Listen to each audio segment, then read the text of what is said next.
This time it's the turn of administering and managing DNS as part of Microsoft 365. Are you ready?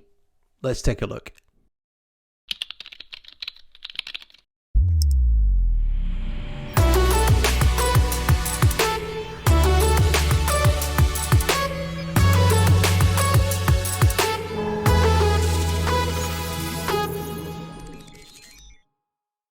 Hi there everyone, welcome back to the channel. Andy Malone, Microsoft MVP and Microsoft Certified Trainer. This week it's been an eventful week. I've had a haircut and I've also had my COVID-19 vaccine. So if you get offered that jab, go ahead and take it because it will save your life as well as somebody else's. So this time I thought over the last few weeks and months we've been talking about administering 365. One of the most basic questions that I get asked a lot is, Andy, I don't understand the DNS requirements for 365. So this time I'm going to take a look at not only setting them up, managing it, but we're going to take the stance of this theoretical company that's currently on premises and using Active Directory. So how do they connect their organization to the cloud? Well, you've already seen part 2 if you've looked at my Azure AD Connect video, but this is definitely part 1. So remember, as always, if you like what you see, go ahead, click on that subscribe button, ring that bell, and you won't miss future postings. So let's get on with the demo. Let's have a look. Okay, so this is a completely brand new tenant. There is nothing in here. If I go into my admin center, we have a few kind of pre-created user accounts that you can have, but essentially this particular tenant is not connected to my environment at the moment. So I've got, and the idea is I've got this on-premises organization who is completely independent. They're using Active Directory on premises, and I've just set up my portal here in Microsoft 365. Now, when you set up your portal to start with, you're asked to put in a company name and so on. You can see that I've gone ahead and created some demo accounts here. Now, the key thing here is that you'll notice that with these accounts is that we have this, here's Alex W at M blah, blah, blah. Now, this here is your tenant ID. So imagine, if you will, Windows Explorer, File Manager, and your C drive is Microsoft Azure, which is the Active Directory, Azure Active Directory, and this is your tenant, so your folder, your own individual drawer where everything stays. Now, one of the problems that we have, if I go into this account, this is called my tenant account login. So this is, of course, the user account name that users log in with. And that's a really important thing to understand, by the way, that in the Azure and 365 world, you log in with your user at tenant.onmicrosoft.com. Now, I'm thinking that, that's not really very friendly. And one of the things you might want to do is you might want to add in your own custom domain name. Now, before you can do that, there are a few things that you need to know. Now, I've got a custom domain name that I've set up with my company. So what I'm going to do here is, first of all, I'm going to go into my server manager and I'm going to go into tools. And in here, I'm going to go into Active Directory Domains and Trusts. Now, at the moment, you can see that I'm using adatum.com. Now, adatum.com, if any of you have ever done a Microsoft exam, you'll know that it's one of our internal domain names that we use. Blue Sky Airlines, Contoso, Tailspin Toys, all of these are internal domain names. In other words, these are domain names that do not traverse routers. So they're no use on the internet as such.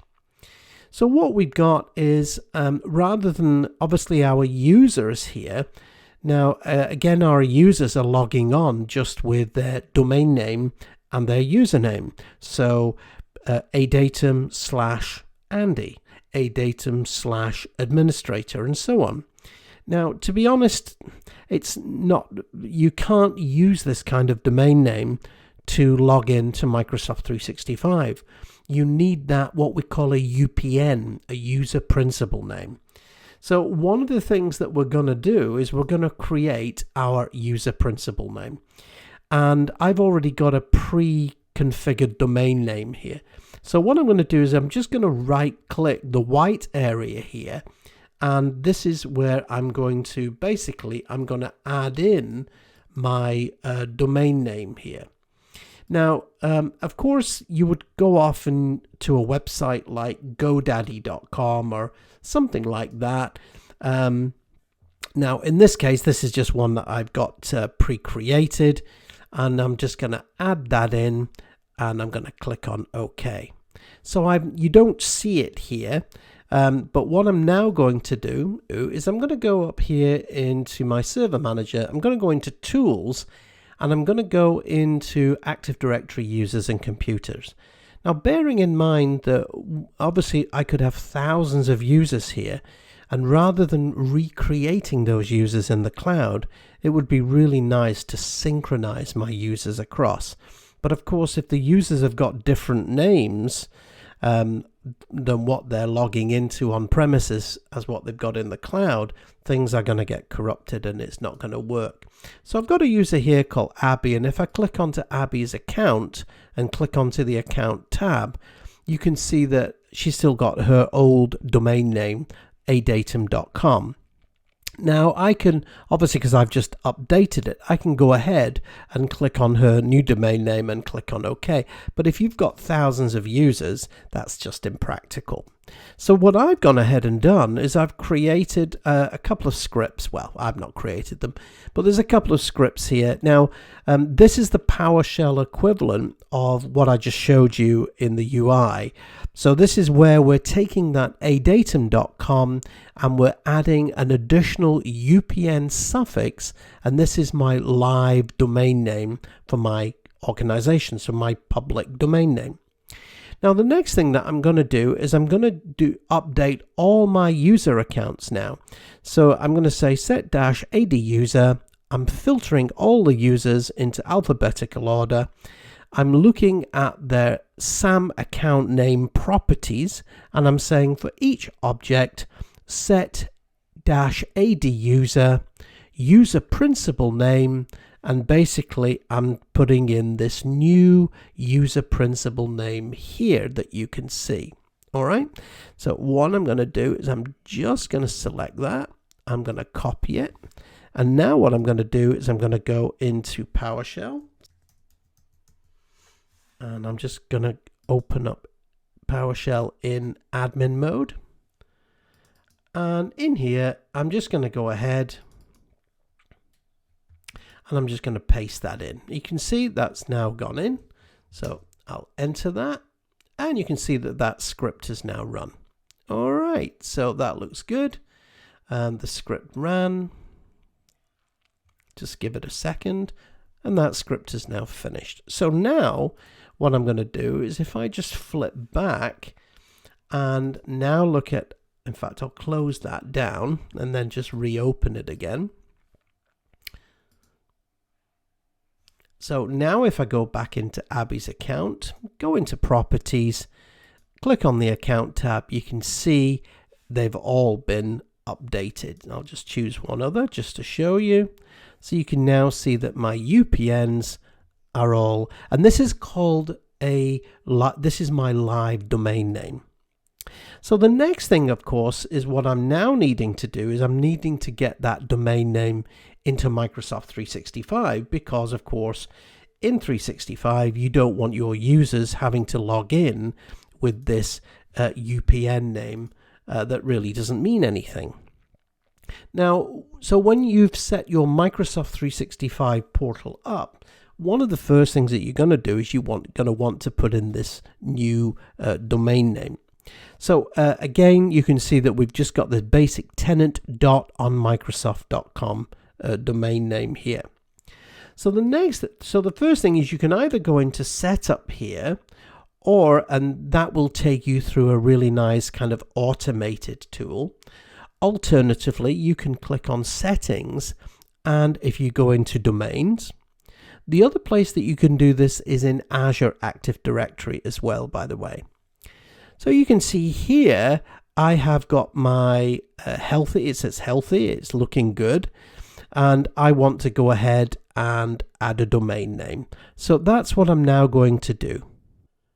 For this part of the demo, you'll notice that I've extended my screen, and I'm working on an online lab here, and you can see that these are the DNS records. So this is where I can put in my DNS records. So what I'm going to do is I'm going to click on Add Domain, and I'm going to paste in my domain name. And you can see that I've got my domain name up here, and this is my live public domain name. Okay, so I'm going to go ahead and paste that in. Now, the next thing that Microsoft will ask you is you need to prove that you own this domain name, and you can do this in a number of ways. So the most natural way is it will ask you for a text record. So it will add a text record, and you need to put that into your DNS.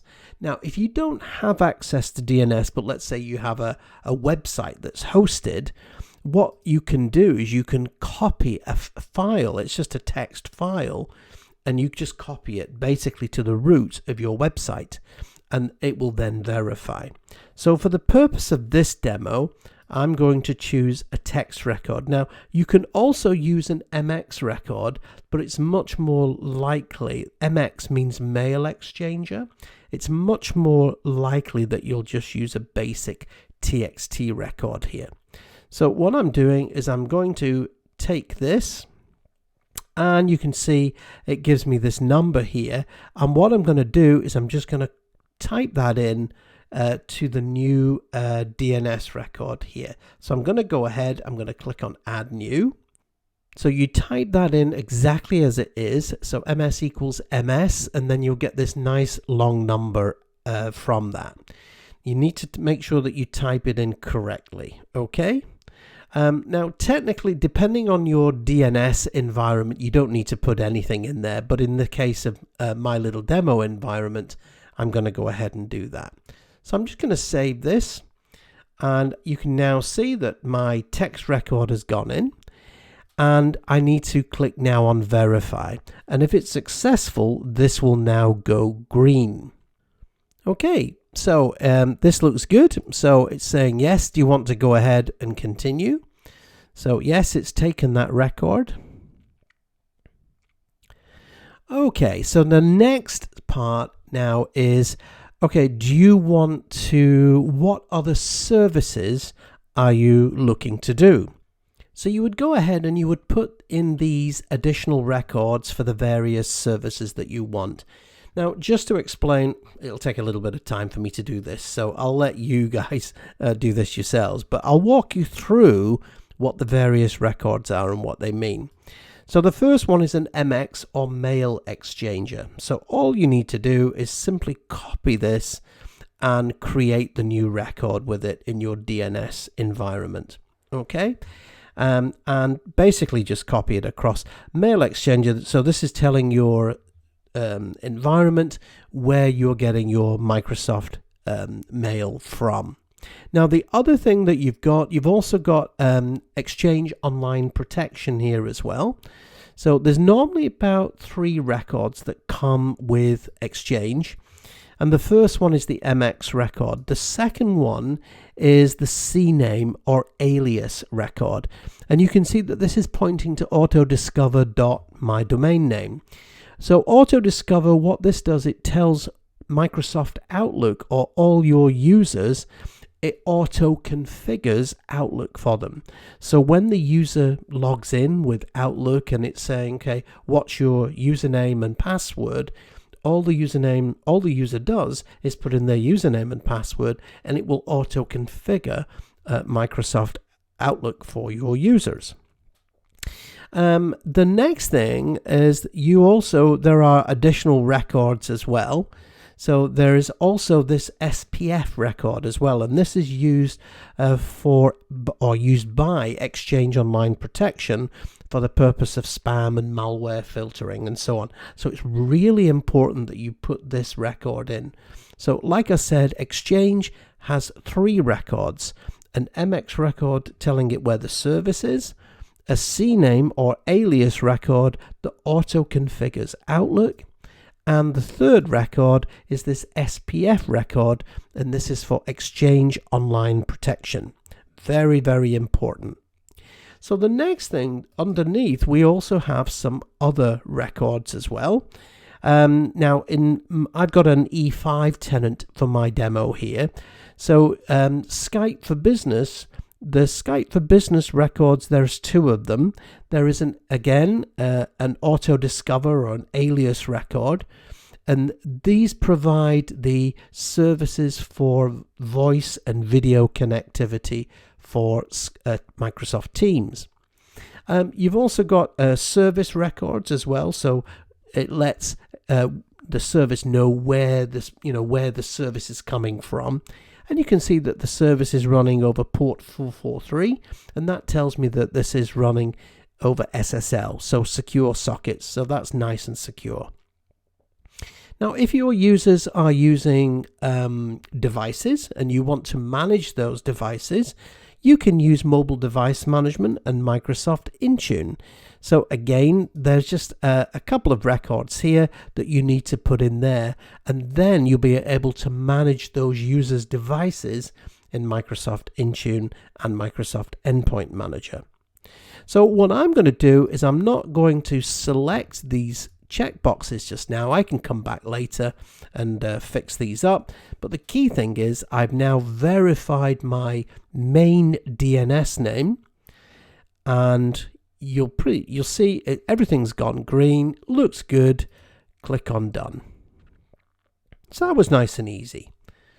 Okay, so you can see that I now have a verified domain name.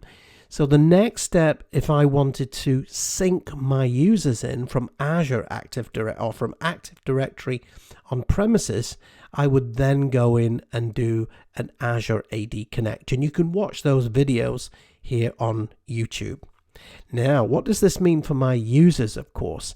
Well, it means that I can go into Active Users here. So just go into my Active Users. And if I go into, let's say, I'm going to go into Lynn's account. So just bring up Lynn's properties. And you'll now see I can manage the username and her email. And look, so there's her, this is her tenant name, tenant.onmicrosoft.com. And if I click on the drop down arrow, you can now see that she's now got access to that live verified DNS domain name. Okay, very, very important. Okay, and that, ladies and gentlemen, is the basics of DNS and managing domain names in Microsoft 365. So there you have it, understanding and managing and configuring DNS as part of Microsoft 365. It's really important, and if you get that wrong, things can go horribly wrong. Well, I hope you've enjoyed that this week. If you have, go ahead, click on that subscribe button, ring that bell, and you won't miss on any future postings. And as always, if you want to drop in your comments or any questions that you may have, just pop them in below. In the meantime, you take care and stay safe. I'll see you next time. Thanks so much for dropping by. Remember, you can visit me at andymalone.org and go ahead and click on that subscribe button so that you don't miss a thing. I'll see you next time.